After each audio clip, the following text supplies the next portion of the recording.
Let's get salty! Everyone, Zeddy here again today with a brand new video and power creep in Hearthstone. It's insane these days. It is a topic that comes up a lot lately where cards that used to be incredibly powerful, like a Silverback Patriarch, have been made irrelevant by cards like Silver Moon Sentinel, which have more attack, more health, and even gain a bonus effect at 8 mana. And don't even see much play in today.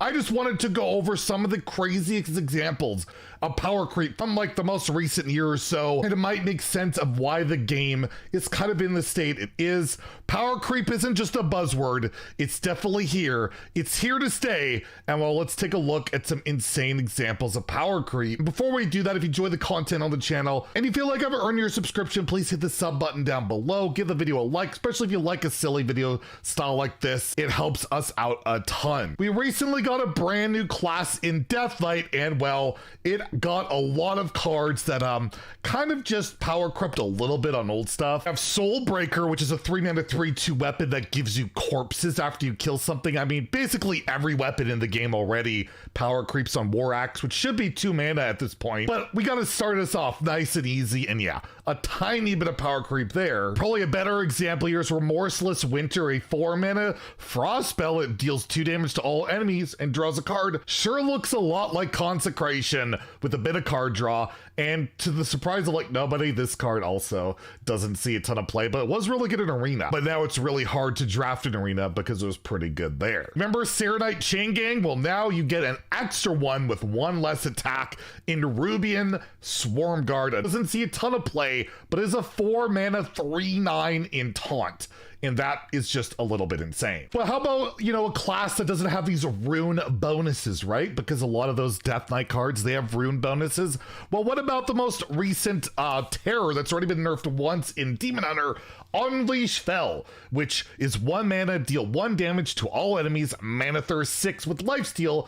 You remember old Arcane Explosion back in the day? That was 2 mana. It didn't even go face, but even more recently, City Tax, or quite literally in the very same expansion, power creeping within a set, Ricochet Shot, which is a 1 mana hunter spell, deal 1 damage to just 3 enemies, but you know, you could give it spell damage a little bit better in this class, so it's a bit more balanced. This isn't the newest card in the world, but Spectral Sight. I mean, remember Arcane Intellect, but also remember Swindle, which also power crept on that, and well, basically every draw card these days. But yeah, basically Arcane Intellect, which is still good enough to run in Mage, has been power crept by like, I just don't know how many different draw cards. Lingering Zombie, a new Druid 1-drop. It's just a 1 mana 3/3. It comes with a 1/1 that gives you a 1/1 that gives you a 1/1. I'd say it power creeps on something, but I just basically every 1-drop ever, and it's still just okay in Aggro Druid, so there you go on that one. I guess you could use the example of, well, a card that came out this year too,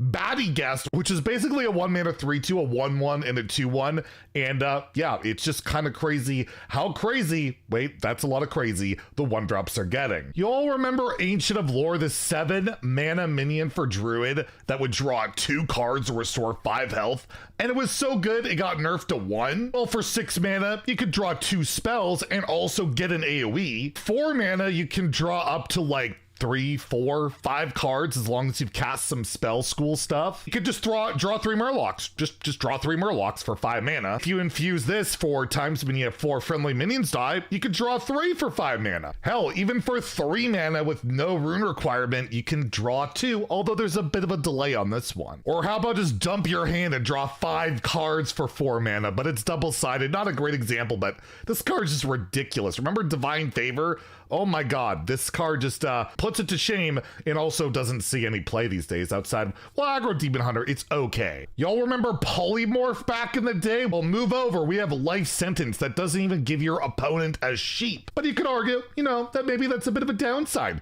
You're not messing with their res pool, but still pretty strict upside. And I mean, Drown, do you remember Entomb back in the day where it was 2 more mana. You didn't even get to select where it went into your deck. Now you can just dredge it out with that whole mechanic, and also doesn't see any play. Let's go to the rogue category. Let's spice it up because there is a lot of power creep to cover here. The Blackwater Cutlass, which is one of the best rogue cards in the game. You get to trade it, which gives you a mana discount, or just equip it, deal 2 damage. Paladin back in the day, well, they had to self-damage a lot just to play that card, and that was literally the only upside. How about Ghostly Strike over Shiv? Sure, you didn't have to combo, but this costs half the mana to deal 1 damage and draw the card. Fillet Fighter compared to Elven Archer, I know it's neutral to class, but seriously, it's got 2 more attack, it's a pirate. Does this really need to be a 3-1? Ocean Belt, just because, I mean, it can give you a 3 mana sprint, which power creeps on the old 7 mana sprint, but now in the game we have 5 mana sprint.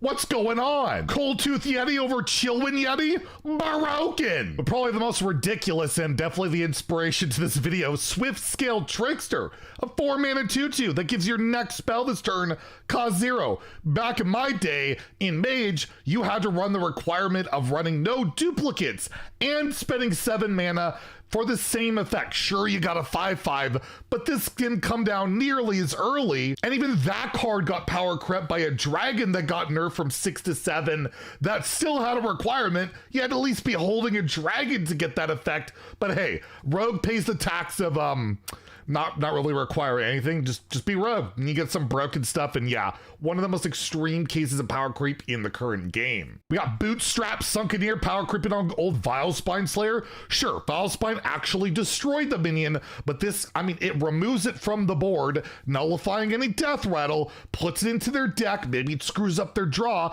and you also get 1 more attack, and you get a pirate and an undead, and this card sees no play. And although this card's already been nerfed from 2 to 3, I just gotta show you. Remember when they made Biteweed a 1-time minion that had a very similar effect? Yeah, this twice with stealth, just a little bit better, just a touch. Amber Whelp, a 3 mana 3/3 dragon that if you're holding a dragon, deal 3 damage. If this card seems a little bit familiar, take a look at that picture. That card dealt 1 less damage. It wasn't even a dragon, and yep, Amber Whelp sees absolutely no play. Astalor, the first version basically power creeps on SI Agent. Second version that gives you armor.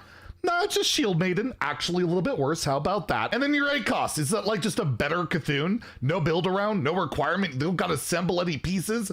Yeah, it's a lot of power creep all in 1 card. Incorporeal Corporal, a 2 mana 5/5, sure it's destroyed after it attacks, but at least it can attack unlike Ancient Watcher, which was a 2 mana 4/5, you had to silence it just to do anything with it, or you could taunt it, but you could do all of that with this guy as well. Plus, you just get to attack if you want right away. Really good arena card, and sees a tiny bit of ladder play. Hawkstrider Rancher, a 3 mana 2/5. After you play a mini, give it +1/+1, and Death Rattle summon a 1/1 Hawkstrider. It's basically like a way better Hobgoblin than it's anything, although a bit more of a delayed effect, but still, I mean, come on. And even a Hobgoblin was kind of playable back in the day. Scourge Rager, definitely power creeps on Magma Rager, and that's just not okay. And last, let's leave off with the most egregious power creep we have seen in years. It is deplorable, it is disgusting, it is infuriating.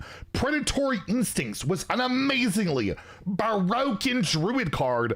4 mana, you drew a beast, you double its health. Absolutely ridiculous. Saw play in a deck probably, and you take a look at Warrior, a class that is just thriving. Look at that win rate over there. They got a card that puts it to shame. The Last Stand, which not only draws a taunt minion, which it can be a beast if you want it to be, but it doubles its stats, not just its health, also its attack. Absolutely ridiculous. The win rate on this card is out of control, and the power creep is ridiculous. So there you go. There's a lot of examples of power creep. There's tons more. Have fun sharing anything you want in the comments, but you will note a ton of these cards don't even see play. So maybe we'll have the discussion of power creep in its place in Hearthstone right now, but at least you can see there are some pretty crazy examples in the current game. Anyways, if you enjoyed the video, please like and subscribe. Have a great day and stay salty, my friends.